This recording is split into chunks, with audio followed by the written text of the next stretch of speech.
So not too long ago, I bought 8 Mac Minis from Facebook Marketplace for around 70 bucks. It was one of those weird ads with a stock photo and a vague description and a random price. The seller stated that he had multiples of Mac Minis and he was selling them cheap. So I've decided to contact him just to see what it was all about, and I just thought he had like 2, 3 and they were probably overpriced, but he said that he had 8 of them and they were all in working condition, and he'd sell them to me for 70 bucks if I took them all. I've asked what generation they were, and he didn't know, but he said, probably around 2010, 2015. I had a hard time believing that, but for the price I didn't even care, so I went to pick it up, and yeah, I could see these were all older models since they were polycarbonate and had a super drive slot. Upon getting them home and inspecting them, I could see that they were all 2006 models, the early ones, and half of them were the very early Core Solo models, while the other half were the Core Duo models. Looking up the specs on the back of the machines, I could see that they were all base models, so pretty low spec,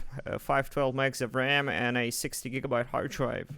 And that was all super cool to me since I've never tried using the Core Solo models and I could have used them in my Intel transition video. So I immediately had a bunch of ideas as what to do with them, but before I could do anything I had to clean them at least a little bit and test them out. Now from experience I can already tell a bunch of people are going to say that these were stolen, but just looking at the asset tags on the sides of these, I know exactly where these came from, and yeah, that's a school not far from where I live, and apparently they got rid of them, which is how many resellers, recyclers, or just people who happen to be at the right place at the right time are able to get them and sell them off for cheap in bulk. And Lord knows that's how I got a huge chunk of my collection. Anyway, they were all pretty gross. Apart from the plastic tops yellowing pretty badly on some of them, they were also just dirty and grimy, so before doing any sort of work or testing them out, I just wanted to at least wipe them down. They were actually gross enough that I've decided to suit up, and I got my cleaning solution, which is alcohol, vinegar, distilled water, and some detergent mixed up, and I went to town cleaning these guys up with a microfiber cloth. The dirtiest parts were actually at the back around the power button and ports where people were, I guess, touching it the most. Ew. But the cleaning solution was doing a good job removing all that gunk off. The bottom of these things has like a rubbery anti-skid coating and it got pretty grungy. Usually that stuff is pretty hard to clean, but these ones cleaned up rather nicely, except for those permanent marker writings because the ink had seeped into the coating. There were also a couple of stickers to remove, although I've kept the asset tags just because I found them charming and they didn't really spoil the looks. Also, they can be pretty annoying to remove. I also spent some time cleaning the power supplies that came with them, although interestingly there were only 4 of them, which is fine.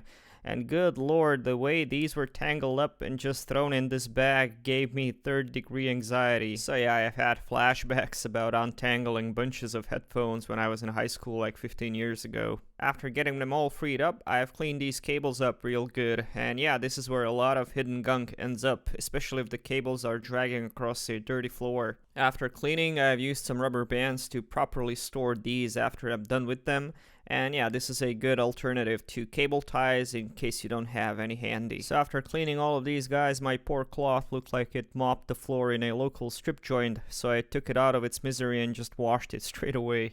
And after the minis were all cleaned up, it was time to try powering them on. And even though the seller said they were all working, I mean, you never know. I doubt he had done any testing before selling them. Besides, I wanted to see whether any of them got any upgrades, perhaps to the system memory, storage, or something. So I plugged them in one by one, and spoiler alert, they were all in perfect working condition, which was pretty amazing given the circumstances. They all had 2 accounts, the teacher's password-protected admin account and the student's account, which had been set up as a guest account. So I've used those to browse through the content, which was lots of fun. As a teacher myself, I had a good chuckle reading some of the essays and presentations that were left on here, as well as the overall vibe of a school computer. I mean, there's just nothing like that. And I was surprised to see that some files and folders were dated as new as 2021, which meant someone was using these things when they were already like 15 years old.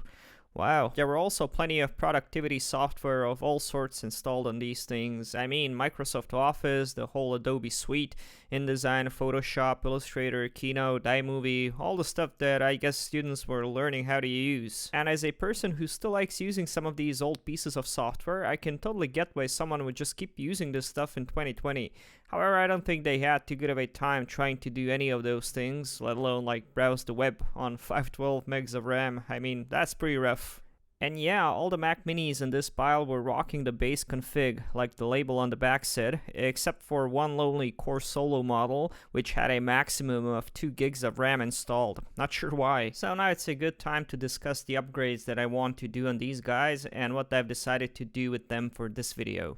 So whenever I do a video on an older computer, in particular an older Mac, I get a ton of flack about the choice of the operating system. People say like you should have installed this or that, or this computer would perform so much better on Linux or Windows or some other version of Mac OS. And I have my own reasons why I install the OS I end up running on a given machine, but I was always curious about which system was optimal for these older Macs.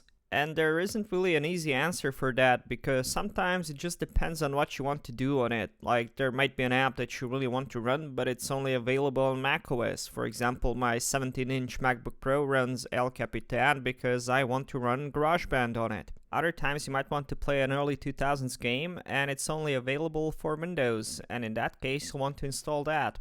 But most tech-savvy people like to squeeze the most performance out of these aging machines, and Linux seems to be the best for that. So we'll try putting together 3 exactly the same systems and try pitting them against each other with a set of various tests and benchmarks. But before that, there are a couple of upgrades that we really need to do to make this thing at all viable, because as it is, we simply don't have enough resources to do much of anything. So we're going to be doing a bare minimum here, but keep in mind the end goal, which is to compare how these machines run on different operating systems. The goal is not to max these guys out, although that is certainly on the agenda, and I'll talk more about the possible upgrades as we go through, but for this experiment, I wanted to upgrade the RAM, replace the clock battery, which died Lord knows how many years ago, clean out the dust, and change out the thermal paste. One upgrade these guys could really use is an SSD, but I won't be doing it today for a couple of reasons. One, I don't have 3 matching SATA SSDs I could install in here. They're not all the same capacity, speed, or health, which is why I also don't want to install faster hard drives, because again, we're not looking for maximum speed. We're comparing these systems, and they already have exactly the same hard drives inside, and even though they're old, slow, and only 60 gigs in capacity, I'm honestly curious how they will perform. So since this is a 32-bit system, Core Dual processor, the maximum memory it will support is 2 gigs, and this is 667 MHz DDR2 RAM, which, I mean, I guess I have somewhere. I found 2 1 gig sticks laying around, but given how unorganized my storage is at the moment, it was just easier for me to grab a couple of sticks from Macs I already had lying around. While digging through my stack of memory, I've actually found a 4 gig stick of DDR2 RAM, which I wanted to install in my MacBook Pro, and that one had 2 gigs, so I've snatched those sticks and I've put in the higher capacity one, so it's a win-win. I've also gotten the other ones from a spare MacBook I had. And the rest came from that Core Solo model I've mentioned had the upgraded memory. So it was time to get the minis apart, and this was also a good time to get acquainted with how to disassemble one of these fellows, because I would have to do this 2 times after this one. And to be honest, I wasn't exactly thrilled with how this thing comes apart. Last year I did a couple of videos on my 2011 Mac Mini, and that one has a really cool access door you can just untwist, and you have access to the memory slots and a bunch of other things, so there's no need to even take the thing apart really. With this model, the way you take the bottom off is using a prying tool to unclip the plastic tabs around the perimeter. I've tried using like a guitar pick, but it wasn't stiff enough, so I ended up using a small tip screwdriver. And I really don't like clips, because with these machines being essentially 20 years old, the plastic has gotten brittle, and it's starting to crack, plus you're scratching up the aluminum. And it's also a pain in the ass. I mean, holy nuts, it really is annoying, because if you're not careful, the clips will snap back at you if you don't get something in the groove while going around. But eventually I did manage to get the clips free, after which you can lift the top shell off. But there's not much to see here because the optical drive is on top, so you have to get this black plastic chassis off. And again, doing this the first time, it seemed unnecessarily complicated. I was following the iFixit guide and I undid all the cables and ribbons, but by the second disassembly I figured there were only like 4 screws to take out, and you only really need to take out the thermal sensor, and that allowed you to lift out the optical drive assembly Disassembly along with the fan and the hard drive. And here we have access to the memory slots as well as the CPU. And you'll definitely want to pay close attention to the motherboard, in particular where the CPU is. Did you spot it? And yeah, this blew my freaking mind, which is some sad shit. But yeah, this is the time we live in, folks. So I had to go back 20 years to find a Mac with a freaking CPU socket. I mean, are you kidding me? The only modern Intel Apple product I've seen this feature on is the Mac Pro, but to see it on a consumer product along with upgradable memory and storage, right in the feels, man. But as I've said, we're not here to do the CPU upgrade today, although we'll get back to that in a future video. If you take out a couple of more cables and a single screw, you can take out the motherboard out, and this will enable us to remove the heatsink and change out the thermal paste. After popping out those white pogo pins, it was just a matter of wiping off the old paste, using some alcohol, and putting in some new thermal compound. How much? Enough. That's how much. Oh, and a quick tip for you, if you're having trouble putting in these old school white pogo pins for the heatsink, I just use a tip of my screwdriver, the bit holder, which has a rounded tip, and it fits perfectly over those plastic pins. I've also changed out the clock battery, which had long stopped holding its charge. And I've also made sure to clean out the dust. After popping in the memory and reassembling this thing to some degree, I wanted to make sure it still boots, and yes it does. Not only that, but it's displaying all the 2 gigs of memory. Sweet. So it was time to do the other 2 machines, and like I've said, by the third one I was able to do all the upgrades pretty quickly, so even though it's not as convenient as some of the other models, it's still infinitely better than not being able to do upgrades at all, like on modern systems. After reassembling all the machines and making sure they all worked, it was time to move on to phase 2, which was installing the operating systems, and we're going to go with the big 3, Windows, Mac OS, and Linux. Now for Mac OS, I'm going to be installing the latest supported OS, which is Snow Leopard 10.6.8. Unfortunately, this 32-bit Core Duo Mac Mini is not supported by the Open Core Legacy, and even though I did find some patchers that supposedly can get you up to El Capitan, like the OpenGL patcher, they have various issues, especially on these models of Mac Mini, where the Wi-Fi doesn't work, and there are issues with the graphics and power management, so I've decided not to go that route for this test, and it's not like El Capitan is the supported version anyway. I've actually installed Snow Leopard on all 3 machines as a base, because for the Windows installation I wanted to go with Boot Camp, since this is in my opinion the best and most foolproof method. I've started by installing Windows 7, which went absolutely fine, no issues whatsoever. I've used an install DVD and the whole process gave me no issues. The one thing that I did have some issues with were the drivers, since it took me a while to find a working set of drivers for this particular machine, but after a couple of trials and errors, I was able to hunt them down on archive.org. And this thing seemed to be running just fine on Windows 7, but I wanted to see whether Windows 10 would work. So I've downloaded myself a 32-bit ISO, which conveniently fits on a single layer DVD, and I've tried running it from my Windows 7 installation, and to my amazement, it worked first try. I did do this once before with my Mac Mini 2011, but I thought for sure I'm going to run into some issues on this 2006 Core Duo model, but no, it went without a hitch. It did take some time with the DVD and the slow hard drive, but I've gotten there eventually with no errors encountered. Pretty cool. Now as for the drivers, they were automatically updated through Windows, and bam, I had a fully working Windows 10 installation on my Mac Mini. 2 down, 1 to go. For the Linux installation, I wasn't sure since I've never installed Linux in my life, so initially I wasn't even too sure which distribution to go with. I have used Linux on Macs before. I got them pre-installed with some computers I've gotten. I think it was Ubuntu of some sort, and I've asked around our Discord server for what distro I should go with, and everybody seemed to recommend Linux Mint. Having watched some content on Linux over the years, I have of course heard about Linux Mint, but I have never tried installing it. I went to the official page and I've downloaded the latest version ISO, and given my past experience with installing other operating systems, I've decided to burn it to a DVD and boot from that. But before that, also with the experience I've had, I've decided to install a more competent boot manager, and for these older Macs, I like to use Refit.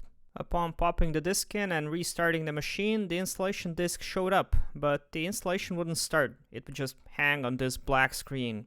After some digging, I've realized that the latest release of Mint is 64-bit, while this poor Core Duo Mini was a 32-bit system, so I've downloaded the latest 32-bit ISO, and after booting from that, I've gotten some better results. And installing this was really quite simple. I mean, for an operating system that's rumored to be less user-friendly than Mac or Windows, it really wasn't too bad. And amazingly, after installing and rebooting, all the functions seemed to be working. I mean, the sound, graphics, peripherals, Wi-Fi, it all just worked. I guess the drivers were downloaded automatically during the installation. And with that, I had 3 Mac Minis with exactly the same specs and 3 different operating systems. So it was time to run them all side by side and see how they perform. I thought about what kinds of benchmarks I should do, and the main limiting factor was finding software that can run on all 3 systems. And I've settled on a couple of things. Web browsing, in particular YouTube playback, emulation, in particular the more advanced systems like the PS1, gaming, performance on an area-appropriate title that runs on all 3 systems, and an overall OS performance, for example, transferring files from and to an external hard drive. And I wanted to start with the most intimidating OS for me, which is of course Linux, since I didn't have too much experience with it. Now, before commenting on the actual tasks I wanted to perform, let me just say how amazed I was by the overall snappiness of the system. I mean, it didn't feel any different to a first-party macOS. Just navigating through and doing some settings just felt responsive. For every operating system I've tested, I've tried copying the exact same 4.8 gig video file from my external drive to the desktop, and with Linux, that took around 2.5 minutes. I've updated the existing Firefox browser to the latest 32-bit version, and I wanted to give web browsing a shot, and yeah, I was very impressed. Apart from some sites complaining about not being able to use a 32-bit browser, most websites work just fine. YouTube, for example, worked pretty much without a hitch. Now, granted, it was slow and it was playing those videos in 480p, and even though it was able to go to higher resolutions, it would start to drop frames. Now, when it comes to gaming and emulation, this is where I've hit my first issues with Linux. For a person who didn't have much experience with how to install anything on here, I'm used to, dealing with pre-configured installers and apps you can just click on and run, like on Windows or Mac. With Linux, pretty much everything I wanted to do had to be done through a terminal, which made me feel cool, running scripts and watching the command line do its thing, but honestly, it's not half as convenient. And for example, I was trying to install UT 2004, for which I've read there were universal Linux binaries on the original disk release, but after running the installer, I had to apply a whole bunch of patches to get the game running how it should, and it's not like that stuff is self-evident. There's no README file you can refer to. I had to scout different forums and Reddit posts to find a solution by some random guy posting a couple of lines of code, which eventually got my game running. And to my amazement, that thing ran exceptionally well. I'm talking 60 FPS. I mean, it would drop to well below that when a lot of crap was happening on screen, but for the most part, it would hang around 30 to 60 FPS. I ran the game on default settings for all these systems, and the Linux port here really did set the bar. And yeah, this is a well-optimized game from 2004, but keep in mind, this poor Mac Mini isn't much newer than that, and it has no dedicated GPU or a 3D accelerator, and it only has 64 megs of integrated VRAM, so I was expecting way worse. And I also wanted to use a game that had a native port 203 operating system, so this one made the cut. Same thing for emulation. I wanted to use an emulator that had a port 203 systems, and after looking around, I've settled on ePCXE. Much like with UT 2004, installing this wasn't as simple as just clicking on an executable. I had to go through the command line, and to be honest, I can't even remember how I got this thing to work. I've tried several versions, and they would either complain about a missing dependency or a missing library or something. So I roamed the Linux forum threads, and I finally found a guy who said, oh, just install this using this code, and lo and behold, that got my emulator working. And since there are so many Linux distros based on either Ubuntu, Fedora, Debian, or something else, it's not a given that an app you want to install will run on your configuration. Anyway, we have Resident Evil 2 here, and it's running about as well you could hope. I mean, steady 60 FPS on a system this low is honestly not too bad at all. I'm no expert on emulation, I usually play on original hardware, but I didn't really notice anything being off with this. And yeah, over the days I've been using this thing, tinkering with it, just to see how well it runs, and that left no doubt in my mind that you could absolutely still use this thing on Linux, as like a small media player perhaps, a file server you could easily store away, or even for like light web browsing. And even though I could go on testing things on here, we'll move on to Windows for now, and we'll try running the same tests. And from the get-go, the actual feel of Windows 10 on this hardware was painful. Doing absolutely anything, changing the settings, going through the menus. I mean, it just felt glitchy, and it gave me the same vibe as running Windows XP on like a Pentium MMX with 64 megs of RAM back in the day. I mean, sure, it runs, but you can tell that this thing isn't very happy about it. And if I was to actually use Windows on here, it definitely wouldn't be Windows 10. Windows 7 ran way better than this, but hey, for this experiment, we're sticking with Windows 10. And just to demonstrate and sort of measure the unresponsiveness, again, I'll try copying the exact same file from my external hard drive, which took way longer on here, about 6 minutes. But of course, finding working and easy to install software was way easier than on Linux Mint, so I've downloaded the same Firefox version and I've tried playing YouTube. And yeah, even though it loaded it successfully, it took ages for it to actually start playing, and it was doing it at a lower resolution, 360p, and the browser was way less responsive overall. I've installed the same retail version of UT 2004, and even though the game had no issues installing it, it ran about twice as bad as the Linux version, with about half the frame rates. I'd say this would be barely playable, but why would you do that when it could run way better on a leaner operating system? And this is one of the reasons why I don't like installing modern operating systems on these older guys. Although I do get questions about it in the comments, people always ask, why don't you install Windows 10 or run Ventura through OpenCore? But I mean, you tell me, do you want to use your computer like this? Because I sure don't. Emulation, much of the same. I've tried using the same EPCXE emulator I've used on Linux, but it just wouldn't run. It would either crash before getting into the BIOS, or it would just fail to load the game, and after trying multiple versions, I just resorted to using PSX emulator, which finally booted up the game, but I mean, look at it.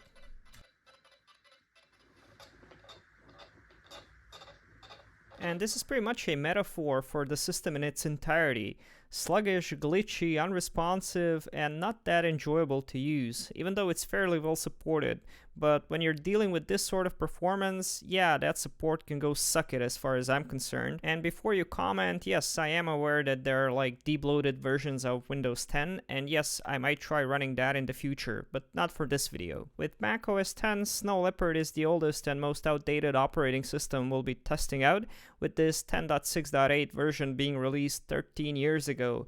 But I'll be sticking with that for reasons I've mentioned before. And it definitely has that nostalgic vibe, at least for me, and to be honest, I still use this thing every so often on my older computers because it's the latest OS you can install natively for a number of Apple computers. And even though I've gotten the latest 32-bit Firefox browser for this machine, it unfortunately wouldn't run YouTube, so I've resorted to using Interweb, which is the most up-to-date browser I know of for these older systems, and it ran YouTube about as well as Linux did. And that's what I usually tell people, you can still get by using an older version of apps for the most part, but the biggest issue in case of outdated browsers is of course security. That being said, I don't think too many people would use this as their primary machine to get on the internet, so for just browsing around, not going on the dark web and so on, you should be fine. And that goes for the feel of the OS alone, which is no big surprise, this thing was designed to run it, and with a clean install and even this old slow spinning Rust hard drive, it all felt pretty good.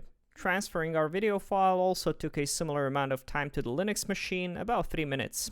UT 2004 also ran very well, comparable to what we've gotten on Linux, with similar number of frames on default settings.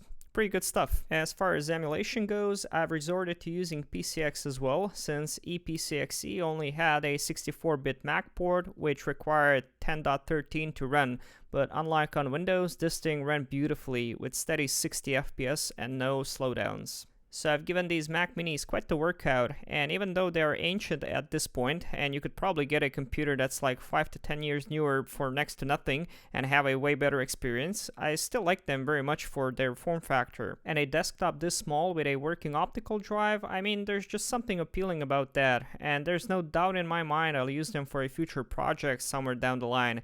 If nothing else, we'll have to swap out that CPU for something more powerful and test it out against that Core Solo, since I've never tried it.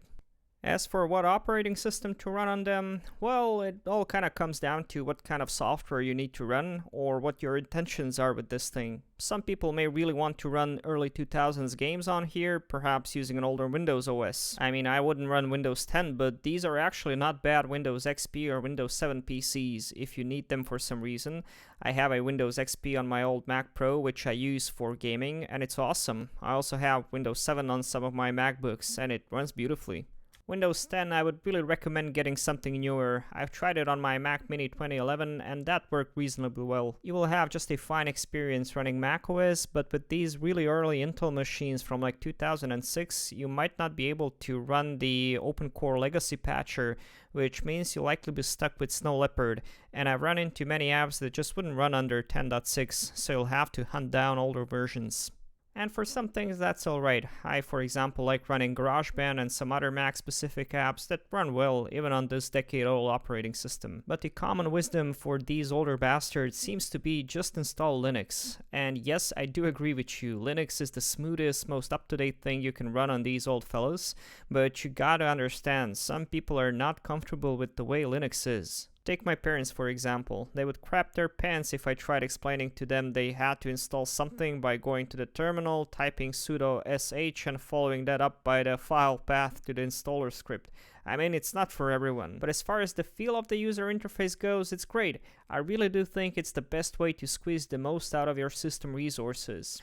Now, will I be installing Linux on every old machine I have? No, I will not, because it doesn't run all the apps I want to run, and like I've said, sometimes the older native operating systems do just as good, as far as the performance goes at least. And I'm too stupid, it takes me way longer than it should to do much of any troubleshooting on this thing, and even though I'm certain I'll get better with some practice, there are still situations where I'd prefer to run an older Mac or Windows operating system. And I guess I'll leave it here for today. This video has gone on for too long anyway, but I still hope you've enjoyed watching. And if you have an early Intel Mac Mini like this, tell me in the comments which OS did you end up running on it. And if you still use one, what do you use it for, and what's the performance like? And if you enjoy watching me play with old Macs and other stuff, you might want to consider subscribing.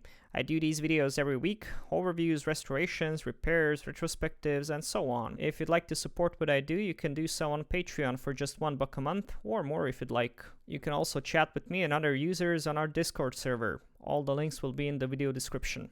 Thanks, and I'll see you again soon. Cheers.